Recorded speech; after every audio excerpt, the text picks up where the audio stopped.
High, good morning. আমি আর চাল্লু সকাল সকাল ফুল এনার্জি নিয়ে ঘুম থেকে উঠে পড়েছি। চাল্লুকে একটু ডিস্টার্ব করে চলে গেলাম পাখিগুলোকে খেতে দিতে, আর ওদের খেতে দিয়ে আমি একেবারে স্নান করে চলে এসেছি। পুচকুদেরকে খেতে দিয়ে এখানে দুধের ডাব্বা নিয়ে চললাম দুধ আনতে। ভেবেছিলাম দুধটাকে এনে রেখে দিয়ে পালিয়ে যাব বাজারে, বাজার থেকে এসে ফোটাবো, কিন্তু যেহেতু আজকে ভালোই রোদ্দুর উঠেছে আর রিস্ক নিলাম না, দুধটাকে ফুটিয়ে রেখে তারপরেই বেরোলাম। গুটি গুটি পায়ে বাজার করে নেওয়ার পরে এখানে নির্মল কার সাথে একটুখানি চা আর কেক খেয়ে নিলাম। সে তো এখানে মনের আনন্দে চা খাচ্ছিল, কিন্তু যেই দেখেছে ভিডিও হয়েছে অমনি হেসে ফেলেছে। এটা ওটা বাজার করতে গিয়ে একটুখানি দেরি হয়ে গেছিল, তাই জন্য আর অপেক্ষা না করে দৌড়ে দৌড়ে বাড়ি চলে এসেছি। বাড়ি এসে আগেই মুখটা মুছে নিলাম, তারপরে দেখাই কি কি বাজার করেছি। নিয়েছি হলো দই, কলা, তরমুজ। সবজিও আজকে অনেক কিছু নিয়েছি, কলমি শাক, শসা, পটল, লেবু। আলুটা আমি সাধারণত বাড়ির সামনে থেকেই কিনি, কিন্তু আজকে ওখান থেকেই কিনে এনেছিলাম। সকালবেলা রোদ্দুর ওঠার ভয়ে দৌড়ে দৌড়ে চলে গিয়েছিলাম বলে পুজোটা দিয়ে যায়নি, তাই এসে পুজো দিয়ে নিলাম। এখানে চালুর কাণ্ড দেখো, বলটা নিয়ে খাটে উঠেছে। ওর কিন্তু এখন বেশ ঘুম পেয়েছে, কিন্তু পাছে কুলফি আর রকি মিলে বলটা নিয়ে নেয়, তাই জন্য বলটা আগলে ধরে বসে আছে। আর কুলফি তো সেই তককে তককেই ছিল, ও যেই একটু ঘুমিয়ে পড়েছে কুলফি টুক করে বলটা নিয়ে নিয়েছে। এখন কেন জানি না ম্যাগি খেতে আমার একটুও ভালো লাগে না, যদিও বা খেতে ভালো লাগে সেটা ফ্রাই ম্যাগি।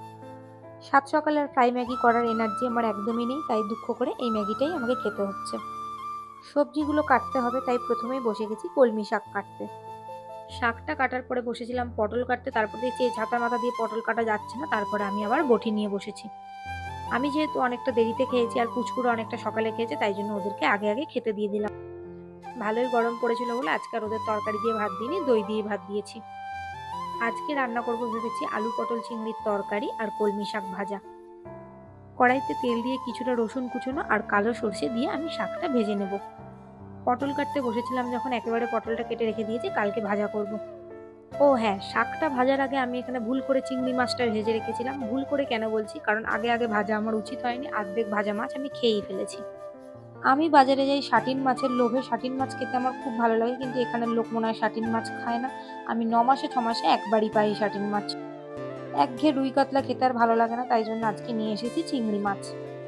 তরকারিটা বসিয়ে দিয়ে আমি এখানে বয়ামের জলগুলো পাল্টে নিলাম।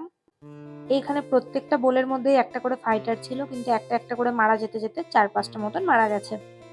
এখন যেহেতু ওয়েদার চেঞ্জ হচ্ছে, কখনো ঠান্ডা কখনো বৃষ্টি কখনো গরম, তাই জন্য আমি আর মাছ কিনছি না, কিছুদিন পরে কিনবো। এদিকে রান্নার মধ্যে আমি এখনো ঝোলে চিংড়িটা দিইনি, তার আগে আমি আবার টুক করে খেয়ে নিয়েছি। যাই হোক, খেয়ে দিয়ে লাস্ট অব্দি এই কটা চিংড়ি মাছই বেঁচে ছিল, সেটাকে দিয়ে গরম মশলা দিয়ে ফুটিয়ে আমি নামিয়ে নিলাম। তারপরে পরিষ্কার করে গ্যাস মুছে নিয়েছি, গ্যাস মুছে বসে পড়েছি লাঞ্চ করতে। আজকের লাঞ্চটা কিন্তু বেশ আমার মনপসন্দ হয়েছে। রসুন দিয়ে কলমি শাক ভাজাটাও দারুণ হয়েছিল, আর আলু পটল দিয়ে চিংড়ি মাছটাও খুব ভালো হয়েছিল। কিছু কিছু রান্না করতে গিয়ে আমি ছড়িয়ে ফেলি, কিন্তু কিছু কিছু রান্না কিন্তু আমি বেশ ভালোই করি।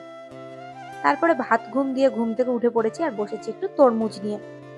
এই তরমুজ এত সুন্দর একটা ফল, কিন্তু এর মধ্যে যে দানাটা থাকে ওটা খুব বিরক্তিকর।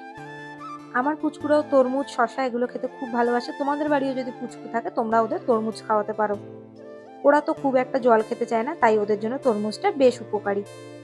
তারপরে ওদেরকে টাটা দিয়ে আমি বেরিয়ে পড়লাম। একটুখানি কিছু কেনাকাটার ছিল। ও বাবা, বেরিয়ে দেখছি সে কি বৃষ্টি! বৃষ্টির থেকেও বড় কথা বাজ পড়ছিল, আর বাজ পড়লে আমার পুচকুরা খুব ভয় পায়, তাই জন্য আমি বেশি টেনশন করছিলাম। তারপরে মিষ্টি আর আইসক্রিম কিনে নিয়ে বাড়িতে চলে এসেছি। আজকে আর কিছু ডিনার নয়, আজকে রাত্রে খালি দুধ আর কলা খেয়ে শুয়ে পড়েছি।